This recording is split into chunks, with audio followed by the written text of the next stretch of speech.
সরষের তেল।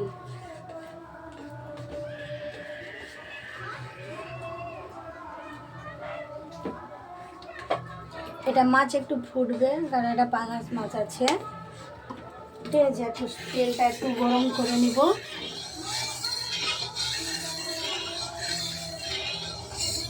তেলটা একটু গরম করে নিলে মাছটা ভাজতে ভালো লাগবে, তার জন্য তেলটা একটু গরম করে নিচ্ছি।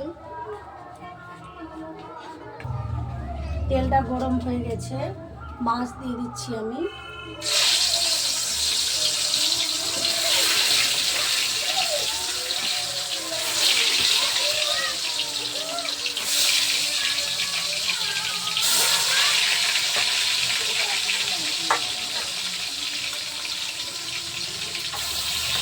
মাছটা একটু ঝাপা দিয়ে দেবো, ফুটবে তার জন্য। দেখো আমারটা এটা ফুটা হয়ে গেছে, এটা আবার দেবো, এটা উল্টে দেবো।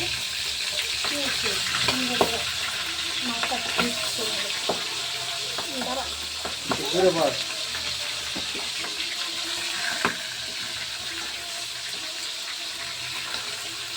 এই মাছটা একটু ফুটবে,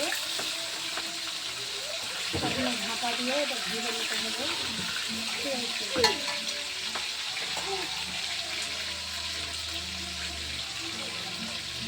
হয়ে গেছে খাওয়াটা, এটা হয়ে গেছে। দেখো ভাজা হয়ে গেছে। এটা একটাই সমস্যা কি, মাছটা ফুটবে।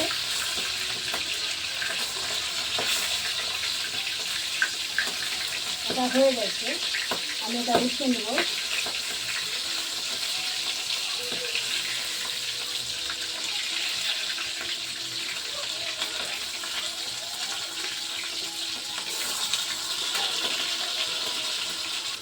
মাছটা হয়ে গেছে, আমি মাছটা উঠাবো। বুঝতে পেরেছে?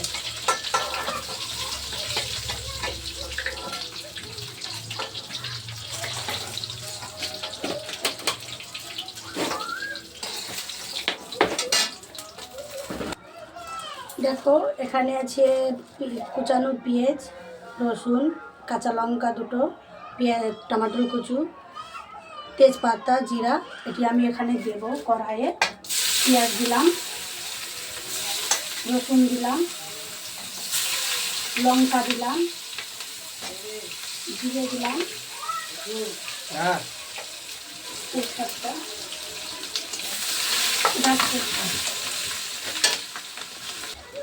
এখানে মশলা আছে জিরে, লঙ্কা, পেঁয়াজ, আদা, সর্ষে দিয়ে আমি একটা মশলা এটা আমি এখানে দিয়ে দিলাম।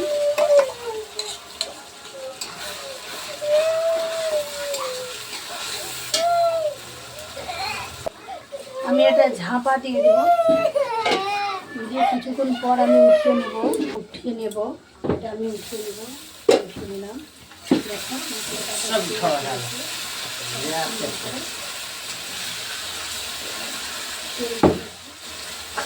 খুব সুন্দর লাগছে। আমি একটু টমাটো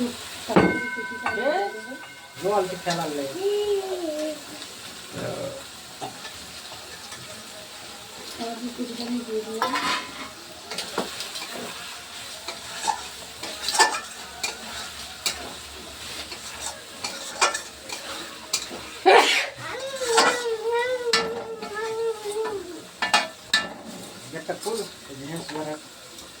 আমি একটু জল দিয়ে দেবো।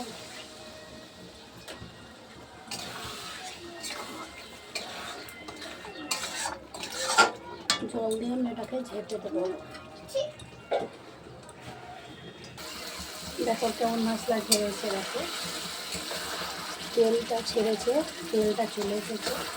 আমি একটু ভেজে নেবো এটাকে, একটু আর ভেজে নিলে মশলাটা দেখতে ভালো লাগবে আর খেতেও ভালো লাগবে। মশলাটা একটু না থাকলে কাঁচা কাঁচা গন্ধ করবে, তার জন্য মশলাটাকে একটু হালকা করে ভেজে নেব। মশলাটা ভাজা হয়ে গেছে। দেখো কত সুন্দর করে আমি ভেজেছি মশলাটা। আমি এবার জল দিয়ে দেবো, এটাতে জল দিয়ে দেবো। আমি একটু বেশি জল দেবো কারণ আমার পরিবারটা একটু বড় আছে, ছোট না।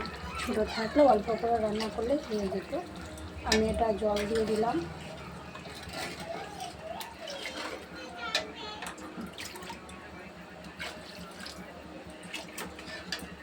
আমি জল দিয়ে দিলাম। এবার এটাকে ফুটিয়ে নেব, ফুটিয়ে তারপরে আমি মাছটা দিয়ে দেব।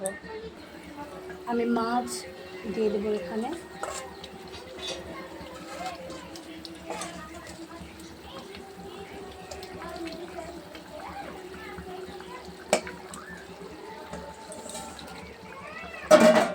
আমি এখানে মাছ দিয়ে দিলাম।